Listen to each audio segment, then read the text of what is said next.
que decís, porque el luthier es, aparte del que forja el instrumento, el que forja el sonido. Eso está en nuestra imaginación cuando nosotros hacemos el instrumento. Más allá de la pieza de madera o el objeto escultórico, lo que forjamos es ese sonido. Y esta película que estrenamos hoy en el Gaumont se llama El sonido de antes.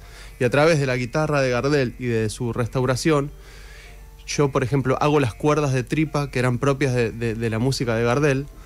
Otro señor se dedica a la grabación antigua y graba la guitarra con los cantores en un cilindro de cera, que era de la forma que graba Gardel, y toda esa comunión de artesanos y artistas generan eso que a nosotros le decimos el sonido de Gardel. Bien, ¿no? Claro, porque eso, si Gardel hoy por algún misterio reviviera y grabara con la tecnología y los instrumentos de ahora, sonaría bastante diferente, ¿no? Bueno, en la peli se puede escuchar cómo a este chico que se llama Juan, que es el cantante que hace la práctica esa, canta. Sí. Nosotros lo escuchamos en la película de una forma y después cuando sale de la reproducción del rodillo de cera es de otra. Imagina que se grababa en un método totalmente pasivo, en una corneta y vos le gritabas a la corneta. Claro. Y el balance de los instrumentos era uno adelante, otro atrás, y el técnico los agarraba de la espalda y los acercaba y los alejaba para balancear.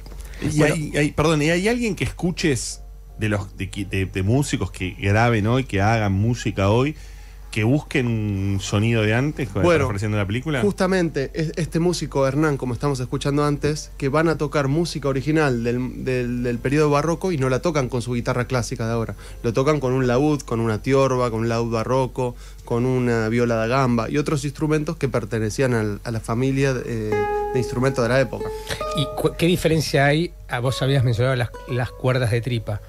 ¿Qué diferencia hay entre una guitarra de Gardel con una guitarra que puedes adquirir hoy si existiera todavía la Casa Núñez, por ejemplo? Desde el año cero los instrumentos y la música se fueron transformando. Y esto no es evolucionando, sino que fueron apareciendo diferentes expresiones y los instrumentos fueron cambiando de forma para ajustarse a los músicos de la época. Por ejemplo, Jimi Hendrix con su guitarra y después cómo cambió la guitarra a partir de ese momento. Así pasó en todas las épocas. Nada más que la comunicación era distinta, entonces por ahí eran más diferentes todavía los instrumentos.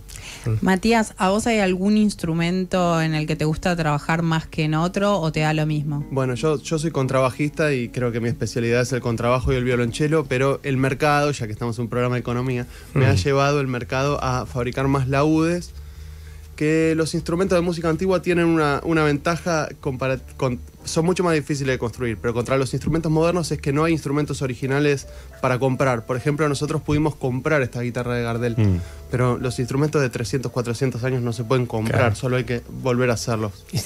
¿Y hay mucha demanda de laúdes? ¿Sabes que sí? ¿En serio? Sí, porque muchos guitarristas... Primero, la música antigua es una moda total. En todos los conservatorios argentinos, la onda es tocar música antigua y con los instrumentos históricos. Está lleno de orquestas por todos lados.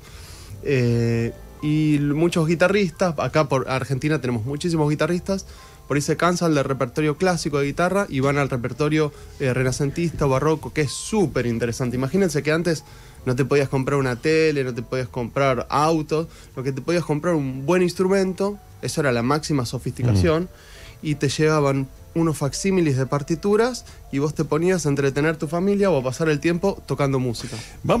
Estamos hablando con Matías Krom, que es luthier y que además presenta la película El sonido de antes, que se estrena hoy en el cine Gaumont. Pero quiero, porque tengo 1000 preguntas para hacerte, la mezcla de lo que es el instrumento, la caja en sí mismo con la cuerda, ¿no? Porque ese equilibrio que se da, porque no sé si hay una fábrica de cuerdas de antes o si las cuerdas fueron modificándose con el tiempo. La cuerda se transformó un montón, yo te puedo decir cómo son las cuerdas que fabrico yo.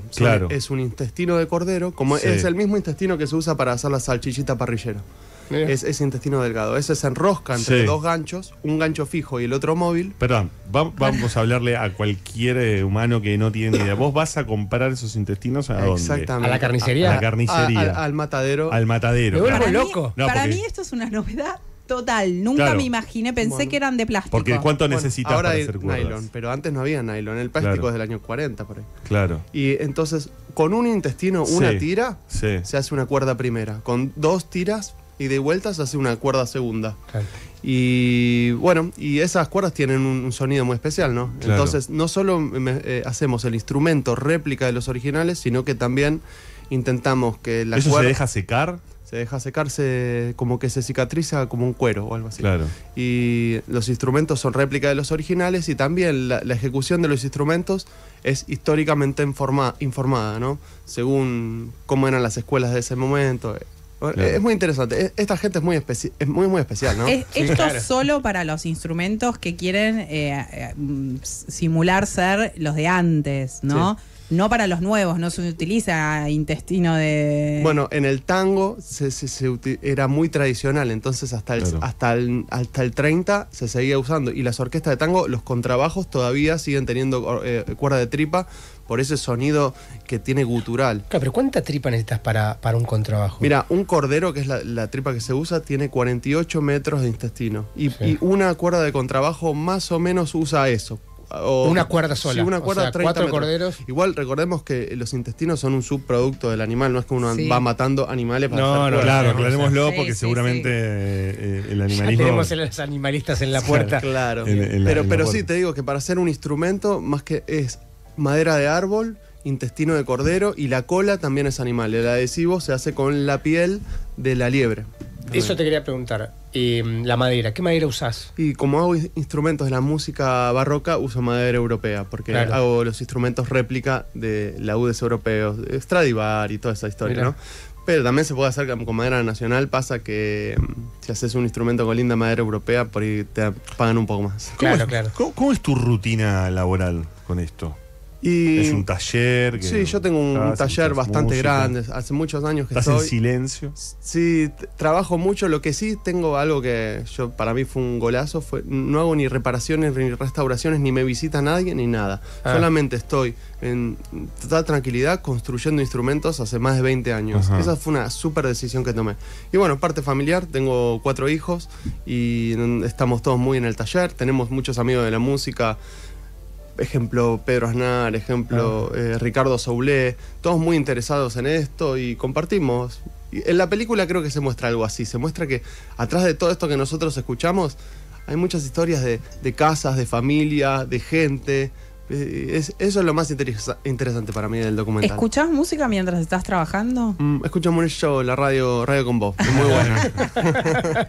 Qué grande. Pero sí, imagino que hay algo del oído, ¿no? En tu trabajo, de manera Sí, permanente. eso que te decía al principio. Claro. Yo cuando era aprendiz pensaba en construir un instrumento y ahora que ya tengo 20 años de experiencia quiero construir un sonido. Y ese es el Claro. sonido que tengo en mi cabeza y con mi sensibilidad a través de la madera intento buscar ese sonido. Claro, vos, por ejemplo, ¿te imaginás un sonido que sea, no sé, más dulce o pongamos dulce? Entonces vos ya pensás qué maderas vas a usar y bueno, supongo qué cuerdas y qué otros materiales vas a usar. Sí, así.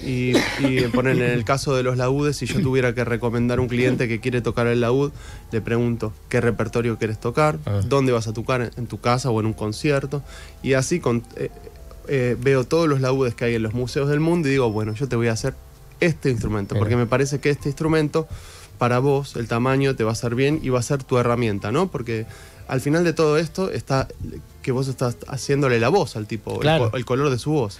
Y después de tanto tiempo de trabajar con instrumentos, vos te puede pasar de que estás escuchando a la distancia un laúd y sabes medio de qué madera es y... No, lo que te digo, una habilidad así tipo X-Men que Sí. tengo, que me sorprendo, es que puedo recordar el sonido de un instrumento perfecto. O sea, los tengo catalogados en la cabeza, como vos me decís tal guitarra, yo me acuerdo cómo suena. Mirá. Y no sé cómo acordarme cómo es el sonido, pero no lo puedo describir, como decís, Claro. que dulce. Es siempre insuficiente la Sí, palabra. sí, siempre estamos obligados Pero a yo lo tengo en la memoria, como si fuera grabado. Mirá, qué increíble.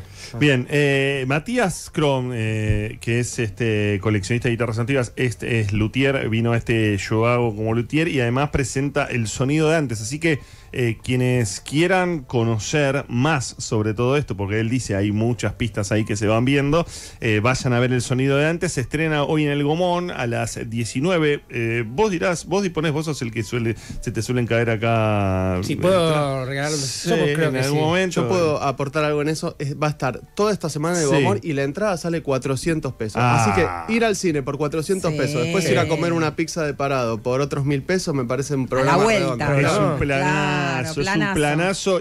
Pero además, para quienes el Gomón les queda lejos, lo tienen en el Cine Teatro Municipal de Quilmes, en el Espacio Inca, hoy a las 18. En un rato va a estar ahí. Y en San Martín de los Andes, ¿sí? También en el Espacio Inca, en el Centro Cultural Cotesma, va a estar martes 13 y miércoles 14 a las 20. Y ahí van a poder conocer la historia de la guitarra de Gardel y la historia de Matías Kron y de lo que significa ser luthier. Bueno. Gracias, Matías. Gracias a ustedes. Los espero en el cine. Pasaron cosas. Alejandro Berkovich, Gabriela Vulcano, Alejandro